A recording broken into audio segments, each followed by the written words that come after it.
سلام كبرات تخاتل تليلو تي في عسران 4 قنبط كلتشحن عسران حمشتني لو معانتنا لو معانتي كلتا سفح زبالة زيناتات لنا تحادي زينا عوتنا حرام ريت تقراي كوينو اتخالايكا تي اب عديس ابا نتقارو من سيات بحفشان حزب تግራይ زمأكل استخايد اخيبا زملكتن زين كقربلكم مجمريا امخار قدامي منستر ኢትዮጵያ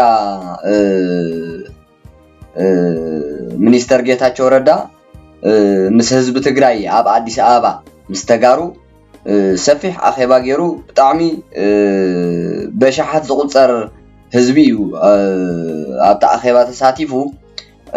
ተጋዳላይ ጌታቸው ረዳ ፕሬዝዳንት ትግራይ ነበር አማኻር ቀዳማይ ሚኒስተር ኢትዮጵያ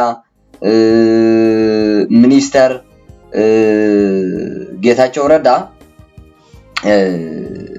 ዘካየዶም አኼባታት ነቱ ኹነታት ናይ ትግራይ ዝምልከት ኮይኑ ሓፈሻዊ نخلل تግራይ ናብ ጎንጽ ንምእታው ዝጽዕሩ ሒደት ነበር አመራርሓን አባላትን ህወሓት ህዝቢ አኽለኩም ክብሎም ይግባእ ክብልዩ ገሊጽ ዘሎ نخلل تግራይ ዳግም ናብ ጎንጽ ንምእታው ዝጽዕሩ ሒደት ነበር አመራርሓን አባላትን ህወሓት ነበር ህዝቢ በሓባሪ አኽለኩም ክብሎም ከም ዝግባእ ሚኒስተር አመኻር ጉዳያት ምብራቅ አፍሪካ አመኻር ቀዳማይ ሚኒስተር አብይ አሕመድ አቶ ጌታቸው ረዳ ገሊጽሎ ሚኒስተር ጌታቸው ረዳን ሚኒስተር መስኖን ቆላማ ከባብን ዶክተር አብርሃም በላይ ኣብ አዲስ አበባ ምዝነብሩ ተጋሩ ኣብ ዋናው ኩነታት ክልል ትግራይ ብምጥማት ዘተ ምስተጋሩ አካይዶም እዮም ሚኒስተር ጌታቸው ረዳ ኣብቲ እዋን ኣብ ዝሃቦ መብርሂ ስምምዕነት ሰላም ፕሪቶሪያ መፈራሙ ንትግራይ ማእኸል ኩናት ንምግባር ድልየት ዘለዎም አካላት ሕልሞም ዘትረፈዩ ክብል እዩ ገሊጹ ኣብታ አኼባ ብርክት ዝበሉ ተጋሪዮም ተረኺቦም ሰፊሕ ዛዕባ እዩ አልዒሉ ምስተጋሩ ተዛትዩ አቶ ጌታቸው ረዳ ስምምዕነት ሰላም ፕሪቶሪያ ምስተፈረመ ሕገ መንግስትን ስምምዕነት ፕሪቶሪያን መሰረት ብምግባር ተማዛበልቲ ብዝድለ መልክዑን አመረበቶም ምምላስ ከም ዘይተኻለውን ሓቢሩሎ ሚኒስተር ጌታቸው ረዳ ነቲ ምኽንያት ክገልጽ ከሎ ኣብ ክልል ትግራይ ኣብ ስልጣን ዘሎ ሓይሊ ናይ ህዝብ አጀንዳ ኣብ ከንዲ ምቅዳም ስልጣንን ጥራሕ ምባሉን ኣብዚ ተዘይበሃል ስራሕ ብዘይ ምስሩሑን ከም ዝኾነ ይዘረድ ኣብዚ ሕጂ እዋን ኣብ ክልል ትግራይ ዝተፈጥረ ፀገም ፖለቲከኛታት ትግራይ ዝፈጠርዎ ከም ዝኾነ ብምግላጽ አመራርሓ ዝሓዞ ግትር ቅዋም ትግራይ ካብ ስጋት ሓደጋ ከይትወፅእ እናገበረ ከም ዝርከቡን ገሊጹሎ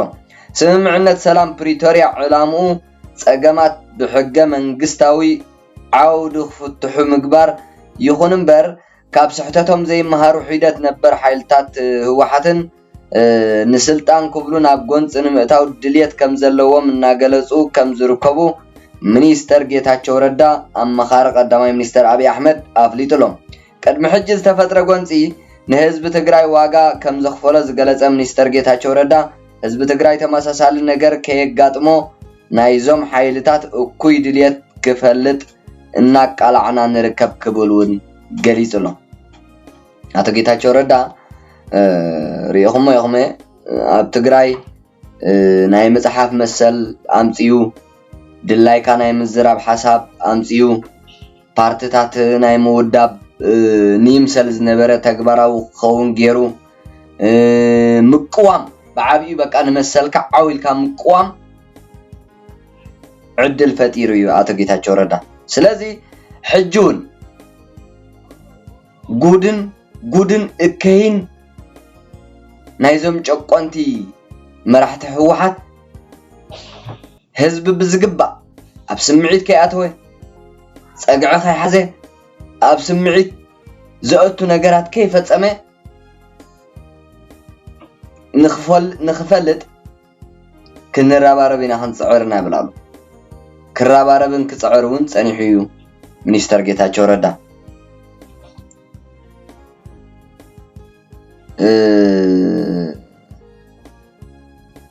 إذا حيل زي ترى تجرايو نتجرايون زي تكم حيلي سلازم تجراي زي تكم حيل انتايو مستيراتو بهزبخ كيف لط زدليلو سلازم هزبخ فولطو ጌታቸው ረዳን مسؤول ነበሩ ሰበስልጣን መንግስትን ዕርቃን ናይዛ ውድብ ዚኣ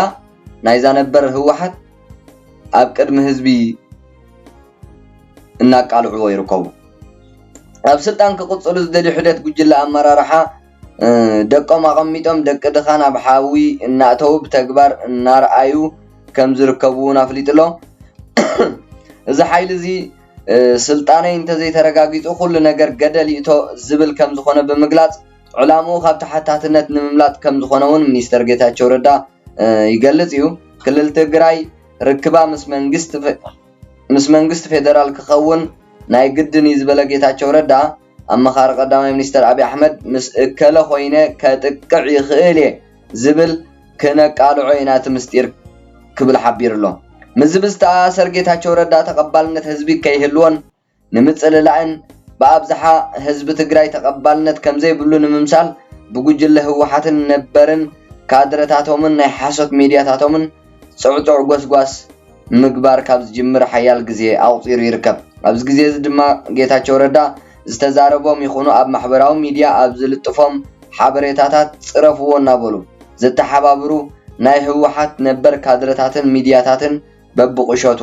ተወዲቦም ኣለዉ ናይ ዝወፍር ጸለመን ኣቶ ጌታቸው ረዳ ዕላማ ክልተ ነገራትን ቀዳማይ ፌደራል መንግስቲ ቅቡልነት ኣይብሉን ኢሉ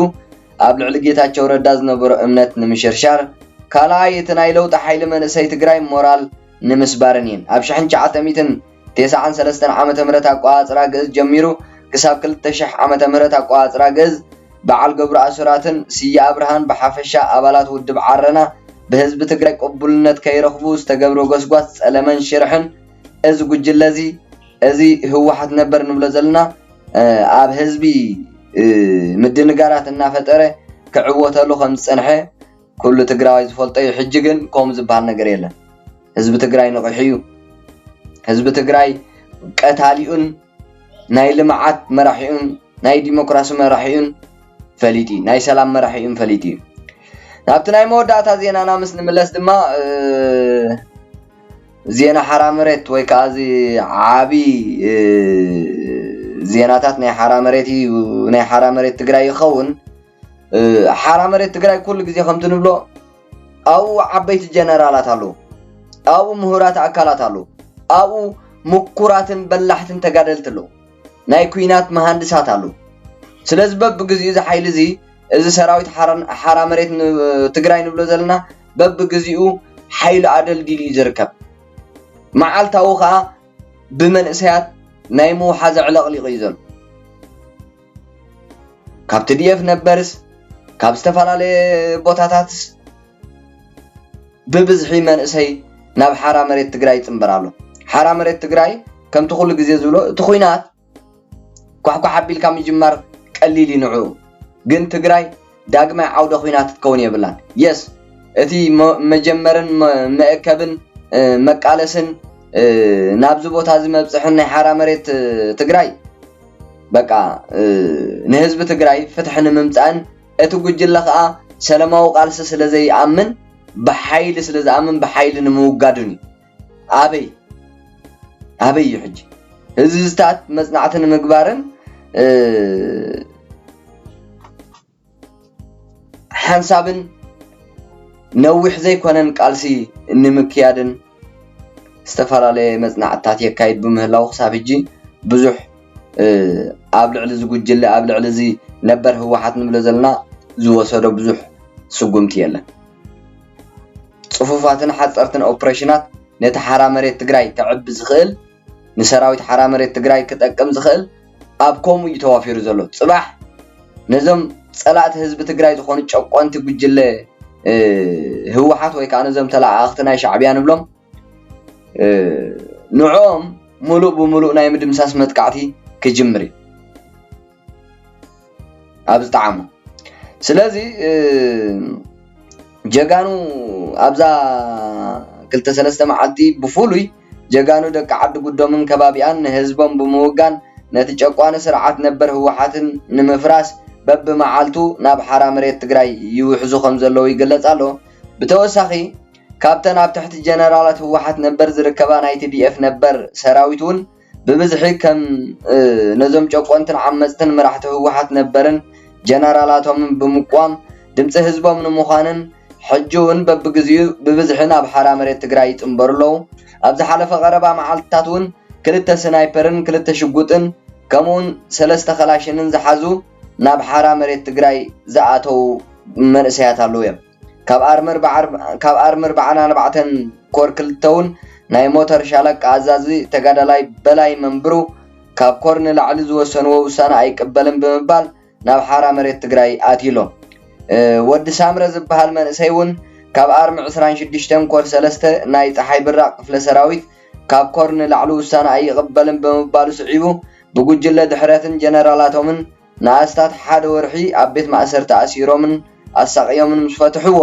ካብ ሞት ድሒኑ ናብ ሓራ መሬት ትግራይ ናብ ብጾቱ ተጸምቢሩሎም ወዲ ሳምረ አቦ ደሽካ ምዃኑ ብጾቱ ዝመስክሩሉ ጅግና ምዃኑ ፈለጡ ይገልጹ ዝብል ሓበሬታ ይመጽእን ዘሎ ብተወሳኺ ካብ አርሚ 22 ክፍለ ሰራዊት ሓውዝየን አዛዝ ተጋዳላይ ሸሪፎ አሰፋው ንናይ ልዕሊ ኮር ውሳነ ብምቋምን ካብ ፓርቲ ህዝቢ ይቅድም ብምባል ምስ ዝመርሖም ሓሙሽተ ብጾቱ ምስ ምሉእ ዕጥቆም ናብ ሓራ መሬት ትግራይ አትዮም ኣለዉ ራዩ ተማዓልታዊ ንብሎ ዘለና እዚ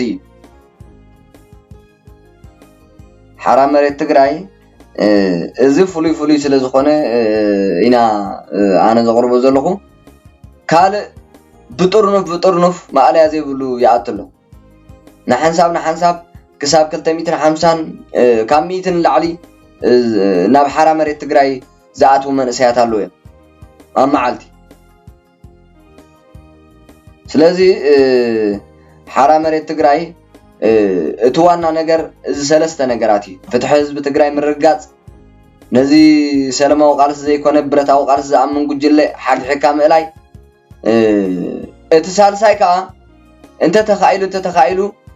እዚ ኣብ ትሕቲኦም ተገዲዱ ዝነብር ዘሎ TDF ነበር ሰራሓቅያ رئيس النموذج بألفي جبنات النفطمو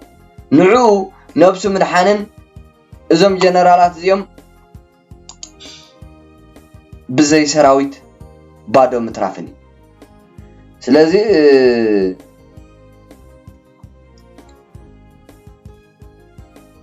تي مئتاو ناي عبالات TDF نبرنا بحرا مريت تግራይ مجمريا هيوتهم زدحنو لمنقدي ካብ አርሚ 33 ኮር ሓደ ክፍለ ሰራዊት ሙሴ ዘመቻ ሓላፊ ተጋዳላይ ሻምበል ተኽለ ብርሃኑን ውሳነ ልዕሊ ኮር አይቀበልን ካብ ፓርቲ ህዝቢ ይቅድም ብምባል ኣብ ሓራ መሬት ምዝርከቡ ብጾቱ ተጸምቢሩሎም ከም ዝብለኩም በቃ እቲ ሓራ መሬት ትግራይ እዚ ብላዕሊ ዝገልጸልኩም ዘለኹ ማዕልያ ዘይብሉ አባል TDF ነበር ገገዲፎም ነዞም ጨቆንት ጀነራላትን ዓመጽ ጀነራላትን ናብ ሓራ መሬት ትግራይ ጽምበር ዘሎ ሓራ መሬት ትግራይ ኣብዚ ግዜ እዚ ማዕልያ ዘይብሉ ሰራዊት ወኒኑ ማዕልያ ዘይብሉ ዕጥቅታት ዓጢቅሎ ናይ መካናይዝታት ኮርስ ወሲዲ ኩሉ ግዜ ነግረኩም ኣነ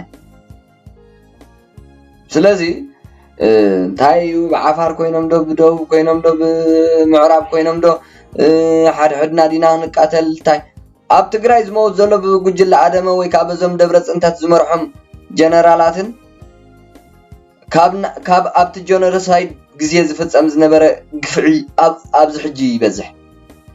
ኣብዚ ይገድድ ኣብ ግዜኦም ይገድድ ስለዚህ ሓድሕድና ክንቃተል ዲና ሓድሕድና ክንዳመ ዲና ሞት ይጅኸ እሞን ዳመትካ አይንበርኒ እኮ ሓንሳብ ሜትካ ኢኻ ፍትሕ ተረጋግጽ ህዝቢ ትግራይ ካብ ስቑኢሉ ዝመውት ሓንሳብ ክቡር ህይወት ከፊሉ ክድሕን እዩ ትማል ተቃሊሱ ሕጁን ንሱ ይተቃልሲ እዞም ጀጋኑ አባላት ሰራዊት ሓራ መሬት ትግራይ ከዓ ዕላምኦም ንሱ እዩ حزبنا فتحنا رجعت كبر مسوات خنكفلنا تمالون كبر مسوات خنكفلنا برا هاوزينا زوج أنا العلماء زعوتنا يو قالسي بقو حلالو بزم جل عدم نبلم زلنا تيج أويلو سلزنعو كنا رجعتينا زي قالسون قال مزي تماسسالي عابزينا كاب حرام مريت تግራይ كم زردو دما واردياتاتن عجبتن ناي دكتور دبرصين ناي مرح حوحات نبر ناي دبرص انتت نبلو ناب حرام مريت تግራይ اتيم አለው بدحرت دنقرنان مطفي اكايدا مرحت حوحات نبر استماررو كلته جگانو حلوت مرحي حوحات نبر دبرصين ገብረ ሚካኤል እታ كل ግዜ አብዝ ቅድሚት አብ ስክሪን ንሪኣ باب مدرخون رئا لابتوبن كلتا توسختي استفالالي بزح زبل عبيت سندات زحزاب تقرالا سلسته لابتوبن اب جزء زنبرو خالوت وسنت دوكومنتات نحيزم اب زخلته معالتي بزطعمم منغدي اتم عجبتي اتن نبرتات حيزم ناب حرا مريت تግራይ اتيم አለው كم حبريتا سراويت حرا مريت تግራይ انت خوينو دما እዚ خمزታት ዝበለ ጽፉፍ ኦፕሬሽናት اب لعل مراحت حوحات نبرن جنرالاتومن جنا كقصل مخانيم زحبرو نز صعيبو بستفتره مدنقاطن مرباشن كالوت حموشت حلوتي وي دما عجبت ناي دبرصين تتحيزم اب بوليس طابيا كم زلو حبريتانا يرغاغص ازوم كلت عجبتي ناي دبرصين ومرات زنوبريوم تفلط يوم ترفع عجابك تكون اب تግራይ سويل كاميرا حق تكون اب غزي بعل دبرصين اب غزي ጉጅለ አደመ ናቶም ዓጽመ ስጋ ናቶም መቅረብ ተዘይኮንካ ወይካ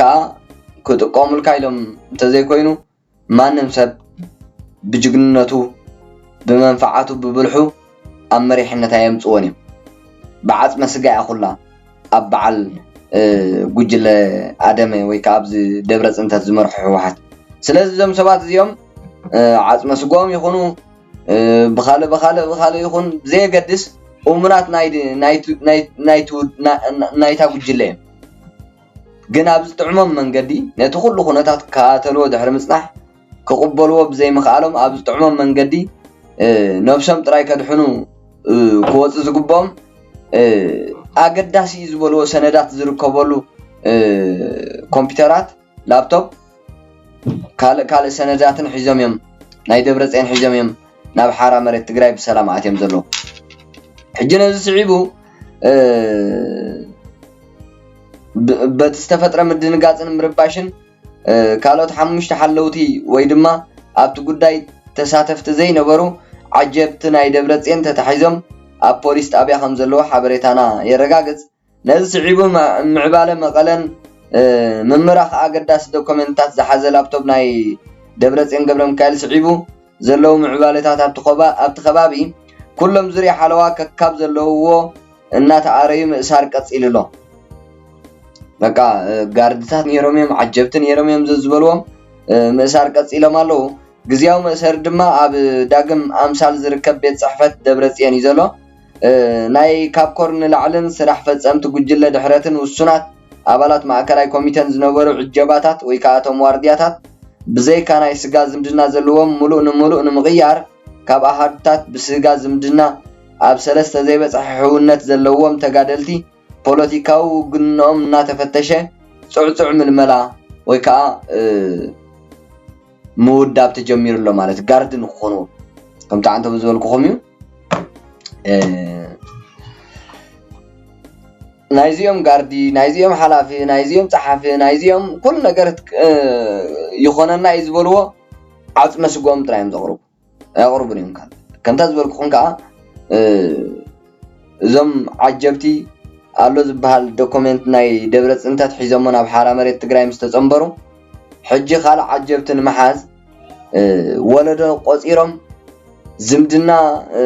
አጻሪዮም ብቕዓቶም ወታደራዊ ብቕዓቶም